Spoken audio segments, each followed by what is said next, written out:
Hello everyone, let me introduce myself. My name is Sela Febriani with NPM 2341103 from Major Management Universitas Teknokrat Indonesia. Today I will be presenting on the topic of International Operations Management as part of the International Business course.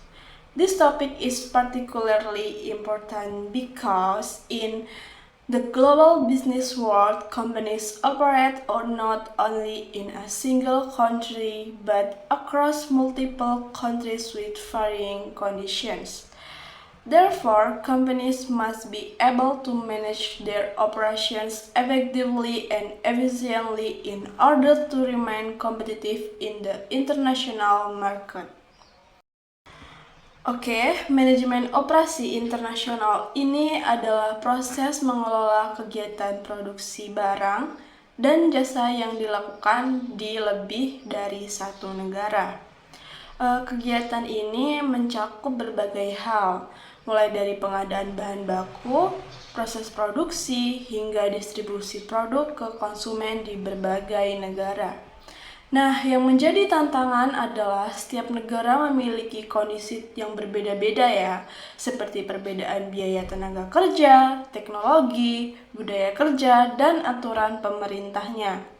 Nah, sebagai contoh nih, sebuah perusahaan bisa memproduksi barang di negara dengan biaya tenaga kerja murah, tetapi menjualnya di negara dengan daya beli yang tinggi.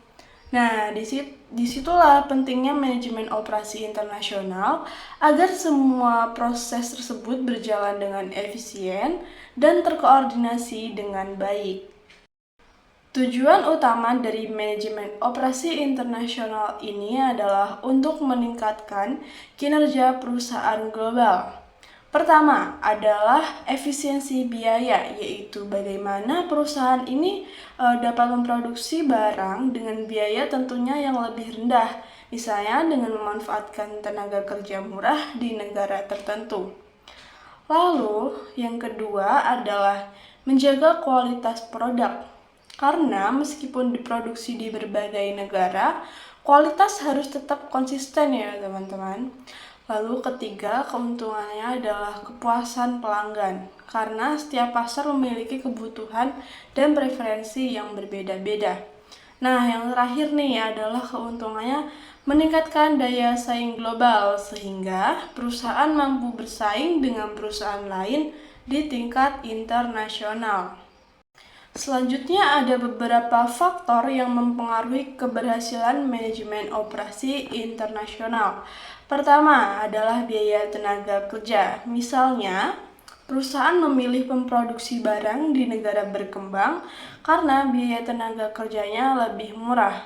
Kedua adalah teknologi. Negara dengan teknologi maju biasanya ini memiliki proses produksi yang lebih cepat dan tentunya lebih efisien.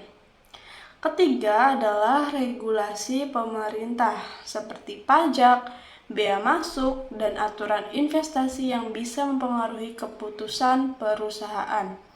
Nah, yang keempat adalah budaya dan lingkungan kerja, karena perbedaan budaya ini sangat berpengaruh ya dalam cara kerja, komunikasi, dan manajemen karyawannya.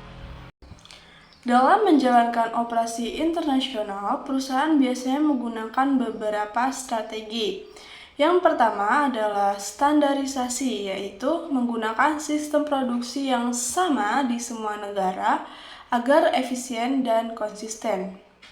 Yang kedua adalah adaptasi, yaitu menyesuaikan produk atau proses dengan kondisi lokal di negara yang dipilih.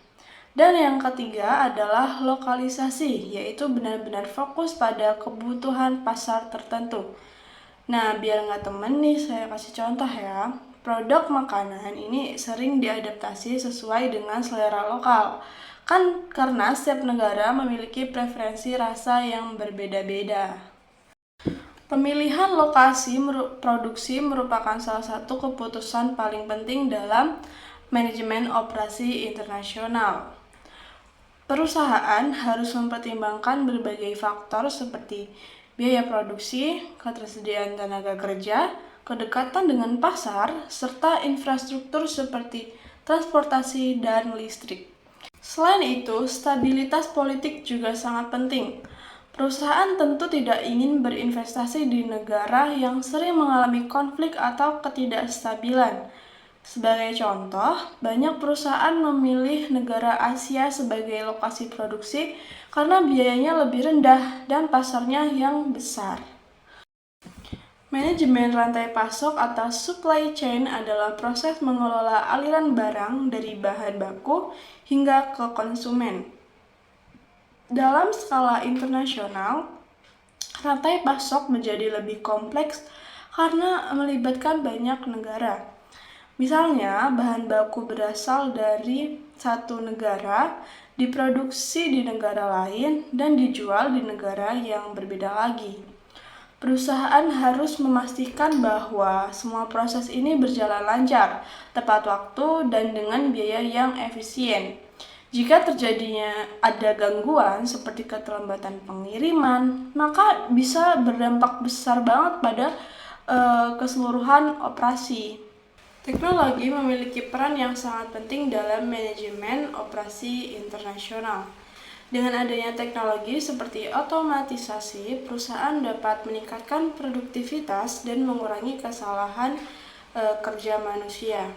Selain itu, sistem informasi memungkinkan perusahaan untuk memantau operasi secara real-time meskipun berada di negara yang berbeda. Sebagai contoh, perusahaan dapat menggunakan sistem digital untuk melacak pengiriman barang atau mengontrol proses produksi dari jarak jauh. Walaupun memiliki banyak keuntungan, operasi internasional juga menghadapi berbagai tantangan. Pertama adalah perbedaan budaya yang bisa mempengaruhi cara kerja dan komunikasi antar tim. Kedua adalah resiko politik, seperti perubahan kebijakan pemerintah yang dapat mempengaruhi bisnis. Ketiga adalah fluktuasi nilai tukar mata uang yang bisa mempengaruhi keuntungan perusahaan. Dan yang keempat adalah kompleksitas logistik. Karena pengiriman barang antar negara membutuhkan waktu, biaya, dan koordinasi yang lebih besar. In conclusion, international operations management is a critical component of global business. Companies must be able to manage various operational activities across different countries effectively and efficiently. This includes site selection, supply chain management, technology utilization, and the ability to address various global challenges. With the right strategy, companies can not only survive but also thrive and compete in the international market.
Thank you for your attention and see you.